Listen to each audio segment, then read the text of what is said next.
So, what kind of trade is today's trade? Is that in line with the trade theory visualizing the prevalence of international trade under a perfectly competitive market structure? Let's check the details. Welcome you all to the new video.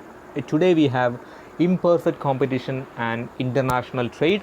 So let's discuss how does international trade take place under the imperfectly competitive market structure.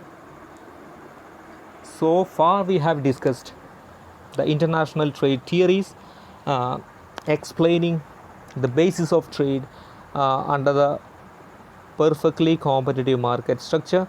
So both traditional and modern theories of trade confirmed the prevalence of perfect competition, where there will be free trade, there will not be restrictive trade, there will be no transport cost, there will be perfect knowledge from the part of the buyers and sellers engaged in international trade. There will be homogeneity of factors, there will be constant returns to scale in both nations. So everything is perfect as per the traditional and modern theories of trade. So we have a different take here. Here we will discuss the international trade driven by imperfect competitive market structure. So here we have the trade that could be based on product differentiation. Product differentiation has been an essential feature of imperfectly competitive market structure, where the products are differentiated in terms of size, color, design, taste, and everything. So on many grounds, the products may be differentiated. The commodities which are differentiated can be exported and imported by one nation in tandem. So this is the matter of discussion today. Let's check. The same commodities may be exported and imported by one nation in tandem. This is because mostly because of the commodities are differentiated products. Take the case of India's export and import of various commodities. India exported and imported many commodities including automobiles, jewelry, coffee, tea, rice, leather, edible oil, apple. This is in fact not a completed list. Anyhow, India exported and imported automobiles because product differentiation can be seen in automobile sector as well.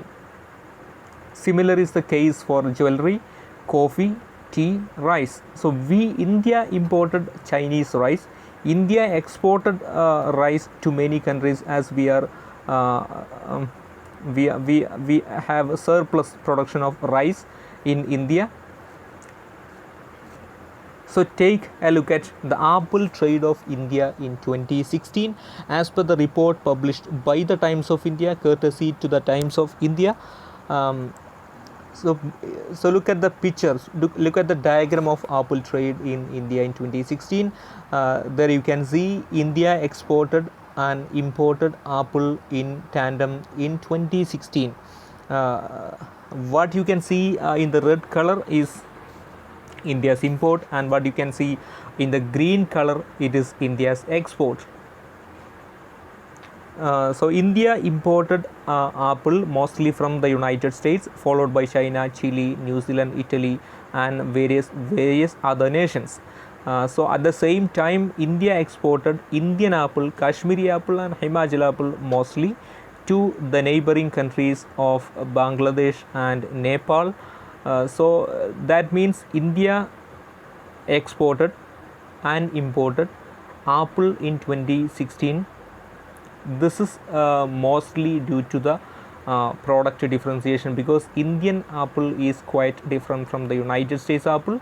It is quite different from the Chinese apple. So in India, there are customers in India for the US apple, for the Chinese apple, for the Chile apple, and that means the international trade is also driven by product differentiation. So product differentiation is not only the reason for the export and import of the same commodity by one nation. Product differentiation, in fact, is a major reason, is an important reason for driving the import and export of the same commodity by one nation in tandem. So take the case of coffee. So India exported coffee to many countries. At the same time, India imported various varieties of coffee with different quality, different taste from many other nations. So India has imported and exported coffee in tandem. That is because of the product differentiation. This is in fact the natural product differentiation, not fancied product differentiation which are fabricated. These are not the fabricated product differentiation. These are the genuine product differentiation. The other reason for the trade of import and export of the same commodity in one nation in tandem is seasonality. For example, during the onion price hike in India in the recent past, so we banned the export of onion to reduce the price hike of onion. So during that period, India imported onion immensely from various nations. So that import is not permanent. That is a temporary import. That is to fill the temporary shortage. So when India has suffered a temporary shortage because of the off seasonality, because of during the off season, India imported the commodity, and during the season period, India will import the commodities including onion to various other nations. So the trade is driven by trade is also driven by the seasonality, the temporary shortage. And another factor driving the trade of the same commodity, import and export of the same commodity, is import substitution. As part of the Atmanirbhar Bharat, so we may start producing the commodities that are being imported, that may enable the nation to export that commodity in future. So the same commodity could be exported and imported also because of the efforts to substitute the import. The another factor driving the export and import of the same commodity could be economies of scale or declining average cost as production expanding. And another factor is similar factor proportion or identical nations. For example, for the trade of Japan and Germany, these two are almost identical, where both nations are capital abundant nations, may be engaged in the export and import of the same commodities. So that could be materialized because these two nations have identical factor proportions. For example, Japan may export capital intensive commodity to Germany.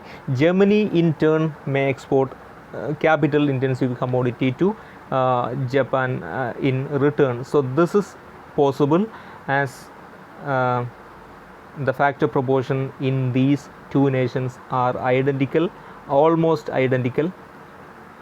So the import and export of the same commodity by one nation in tandem is also called intra-industry trade. This is the trade of same commodities produced in a single industry. For example, when India exported vehicles, automobiles, that is automobile industry. When India exported cars to China, we have been importing cars from China. That means the trade of the same commodity, export and import of same commodity, this is intra-industry trade.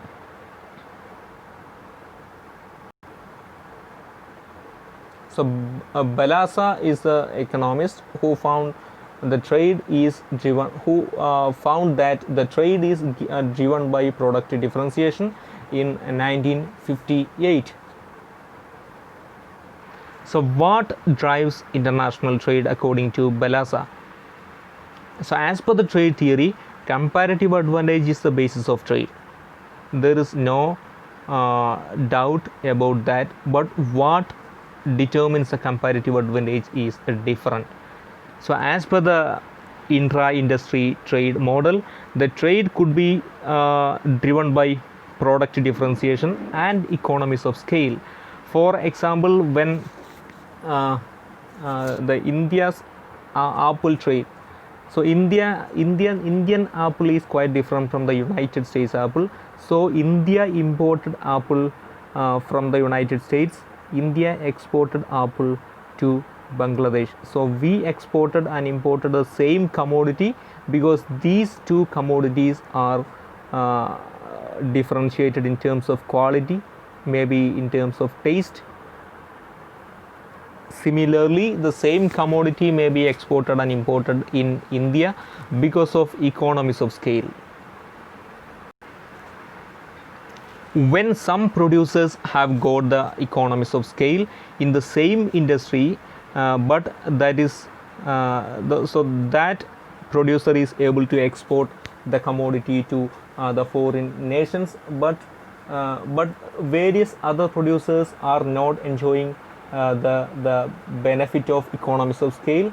So production is the trade, the export is not dominated by the entire industry, but the nation is able to export some commodities because of economies of scale, but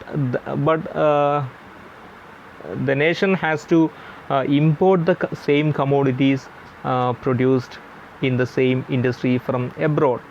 So this is another reason.